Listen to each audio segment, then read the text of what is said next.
और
समय को देखते हुए न चाहते हुए कथा को यहीं पर विराम करते हुए पुनः 8 बजे से 11 बजे के लिए जो कथा सुनिश्चित हुई है और आज कथा का अंतिम दिवस है।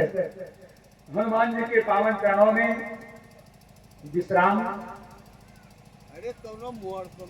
कल हवन का कार्यक्रम यो परसों अर्थात बृहस्पतिवार को भंडारे का आयोजन हुआ है, तो समस्त भक्तगण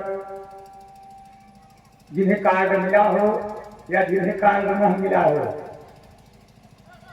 अब जो भक्तगण यहाँ कथा सुने हैं वो प्रसाद के अधिकारी है कि नहीं है? सब अधिकारी हैं। और भंडारा महाप्रसाद है। और संत शरण भैया ने हमसे कहा भी है कि आप जरूर कहिएगा कि सभी भक्तगण प्रसाद में महाप्रसाद में भंडारे में अवश्य पधारेंगे।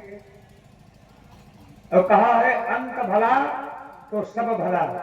अभी तक जो किसी भी कारणवश जो भक्तजन कथा में सम्मिलित नहीं हो पाए हो, वो आज अंतिम दिवस विराम की कथा में सादर आमंत्रित हैं, क्योंकि आज यह अंतिम दिवस की कथा यहीं पर विराम होते हुए पुनः मां काली के पावन प्रांगण में 14 मई से पुनः अभिमन्यु पाठक के चारों धाम यात्रा के उपरांत उनके सौजन्य से पुनः 14 मई से सुनिश्चित हुई है।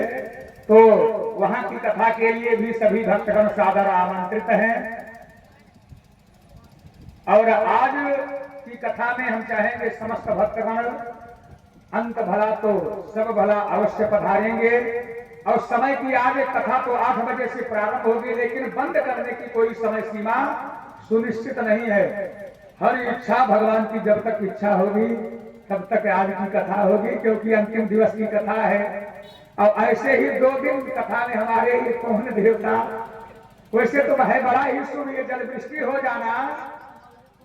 किसी भी यज्ञ में अगर जल का बरस गया, जल की वृष्टि हो गई तो यज्ञ वह शुभ माना जाता है। मानो देवता प्रसन्न होकर के पुष्प का बरसात करते हैं। ये कौन देवता इतने प्रसन्न है भैया, करना चले ना तो ये प्राण रुक जाएंगे। प्राण वायु के रूप में ये हवा देते हैं, हमको गर्मी नहीं शीतलता प्रदान करते हैं। तो ये कौन देवता हमारे जीवन के रक्षक है। लेकिन वही कहा है अधिका भला न बोलना अटकी भरी न चूप, अधिका भला न बरसना अटकी भरी न धूप।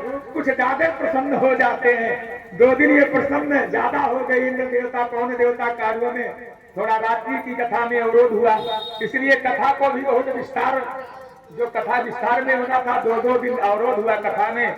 तो इस तरह से कथाओं का भी दर्शन करते हुए, भगवान गोविंद की लीलाओं का वर्णन करते हुए, रात्रि की कथा में परीक्षित मोक्ष के कथाओं का वर्णन करते हुए कथा को विराम करना है।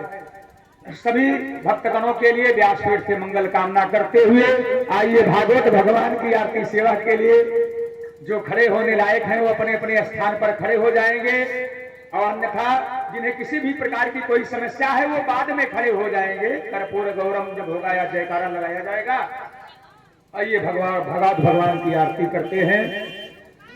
बोलिए गोविंद भगवान की।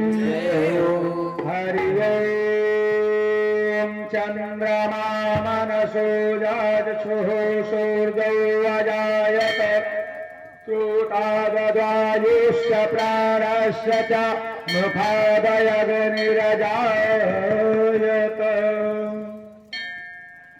श्री भागवत भगवान की है आरती, पापियों के पाप से